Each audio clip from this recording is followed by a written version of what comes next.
ஒரு நிமிஷம், எனக்கு சில சந்தேகங்கள் இருக்குது. அதை நிவர்த்தி பண்ணினா தான் இது அப்ஜெக்ஷன் பண்ணணுமா அதுக்கு சஜஷன் பண்ணணுமான்றதே தெரியும். ஏன்னா இந்த அட்வர்டைஸ்மெண்ட்டில் போட வேண்டிய இன்ஃபர்மேஷன் சட்டத்தில் போட்டிருக்கிற alienation of immovable trust property ரூல்ஸில் அதில் போட்டிருக்கிற மாதிரி அந்த அட்வர்டைஸ்மெண்ட்டில் இன்ஃபர்மேஷனே முதல்ல இல்லை. இப்போ தற்போதைய அந்த நிலைமையோட அந்த நிலத்தோடைய உபயோகம் என்னன்னு அதில் எழுதியிருக்கீங்களா? அது உங்களுக்கு தெரியுமா? அந்த கோவிலை நீங்கள் ஒரு தடவை போய் பார்த்தீங்களா?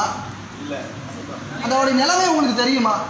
செக்ஷன் 34ல் அவர் சொன்னா போல கோவிலுடைய நலனுக்காக தேவைப்பட்டால் அறங்காவலர்கள் தீர்மானம் போட்டாக்க அந்த அறங்காவலர் தீர்மானத்தை பொறுத்து நீங்கள் அதை மாதிரி ஒரு விளம்பரத்தை கொடுத்து அதற்கப்புறம் இந்த மாதிரி ஆட்சேபனை கூட்டத்தை கூப்பிட்டு ஆட்சேபனைகள் இருந்தால் அறிவுரைகள் இருந்தால் அதற்கு மேலே நீங்கள் ஒரு தீர்மானம் எடுக்கிறதா உங்களுக்கு அதிகாரம் கொடுத்துருக்கு சட்டத்தில். இப்படி இருக்கும்பொழுது இன்னைக்கு அந்த கோவிலுடைய நிலைமை நீங்கள் பார்த்தீங்களா?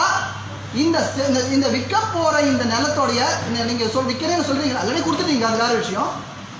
இந்த பணம் அந்த கோவிலுடைய நலனுக்குன்னு நீங்கள் சொல்ல முடியுமான்றது என்னுடைய கேள்வி. ஏன்னா நீங்கள் நலனுக்குன்னு சொன்னீங்கன்னா அதுக்கப்புறம் அதுக்கு வேறு மாதிரி பேசலாம். ஏன்னா எங்களுக்கு தெரியல நீங்கள் என்ன கோவில் நலனுக்காக விற்கிறீங்களா பொதுமக்கள் நலனுக்கு?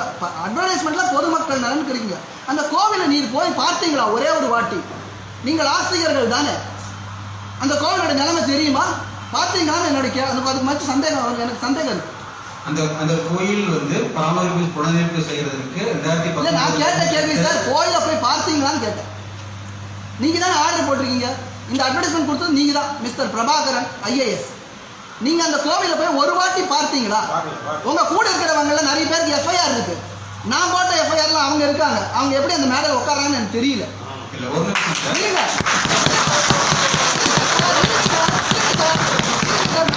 அப்புறம் நீங்க பேசுங்க. அது உங்களோட இஷ்டம். நீங்க உட்கார வைக்கிறது உங்களோட இஷ்டம். ஆனா என்னுடைய அப்ஜெக்ஷனை நான் சொல்றேன். அவங்க ஒரு கூட்டத்தில் ஒரு சில கடத்தல் கூட்டத்தில் அவங்க இருக்காங்க. அவங்க உட்கார்றதுக்கு எனக்கு ஆட்சேபனை இருக்கு. ஏன்னா எனக்கு நீதி கிடைக்காதீங்க ஒண்ணு. அதனால அவங்க இருக்க முடியாது இடத்துல. என்னுடைய objection first of all this is my objection.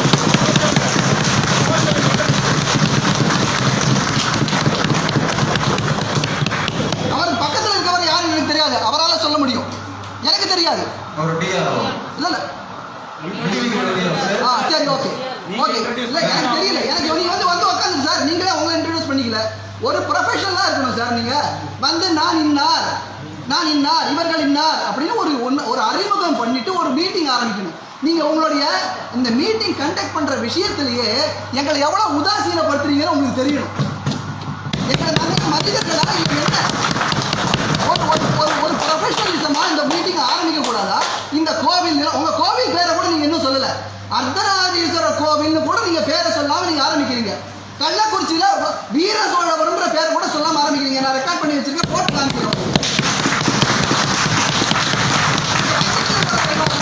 நீங்க வந்திருக்கிறவங்க எல்லாரும் வீர சோழபுரம் அர்த்தநாரீஸ்வரர் கோவிலுடைய சொத்தை நீங்கள் விற்பதற்காக வந்திருக்கிறீர்கள் நான் சொல்றேன். இப்ப அவர் கொடுக்காத இன்ட்ரோடக்ஷனை நான் கொடுக்குறேன்.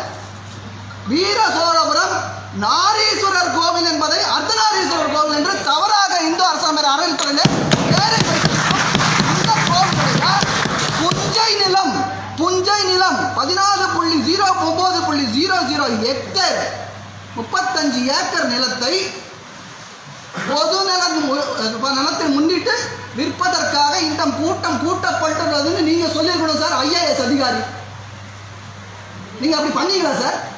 தயவு செஞ்சு இந்த மீட்டிங்கை திருப்பி ஆரம்பிங்க சார். ப்ளீஸ் ஒரு மணி நேரம் உட்காந்துருக்கோம். எதுக்கு உட்காந்துருக்கோம் நீங்க யாருக்கு தெரியாது. மீட்டிங் திருப்பி ஆரம்பிங்க. யார் நீங்க மீட்டிங் முதல்ல ஆரம்பிங்க சொல்லுங்க. Please start again. I will come back later.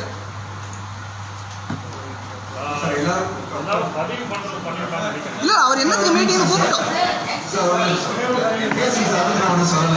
Sir? கொஞ்சம் மீட்டிங் நடத்தி சொல்லுங்க சார்.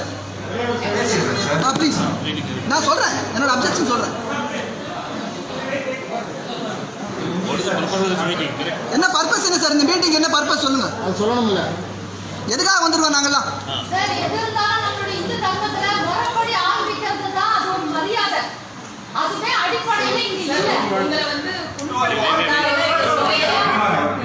இருங்க அவர் ஆரம்பிப்பார். விடுங்க ஆரம்பிச்ச பிறகு நம்ம பேசலாம். எதுக்கு நம்ம வந்துருவோம் அவர் சொல்லட்டும். எல்லாருமே வந்து விட்டுட்டு வந்துதான் ஒரு ஒரு ஒரு எக்ஸ்கியூஸ் இல்லை, ஒரு மணி நேரம் கழிச்சு வந்தோம் மன்னிப்பு கேட்கறது ஒரு மண்ணும் இல்லை, ஒரு சபா மரியாதை இல்லை.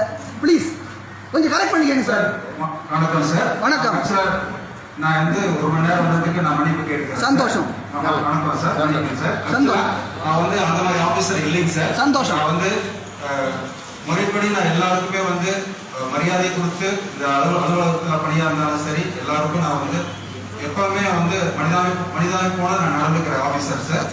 நான் வந்து காலதாமதமாக வந்ததுனால அந்த பதட்டத்தில் வந்து நான் வந்து உங்களுக்கு அந்த சர்வே நம்பர் அந்த கோயில் பெயரை வந்து சொல்றதுக்கு பண்றேன் சார். அதனால நாங்கள் அவங்க சொன்ன கருத்து நான் ஏற்றுக்கிறேன் சார். சந்தோஷம். நான் ஏற்றுக்கிறேன் சார். நான் வந்து காலதாமதமாக வந்ததுக்காகவும் நான் அதை வந்து பதட்டத்தில் வந்து அதை நான் சொல்ல மறந்துக்கிறதுக்காகவும் நான் மன்னிப்பு கேட்டுக்கிறேன். பதட்டம். Excuse me, before that, Ramesh Rambaran, Yes. he is not well. He is running high fever. அவர் கிளம்பட்டோம். நீங்க கூட போய் விட்டுட்டு போங்க. அவர் நடக்க முடியல. அவர் கூட யாராவது ஒருத்தர் போகல.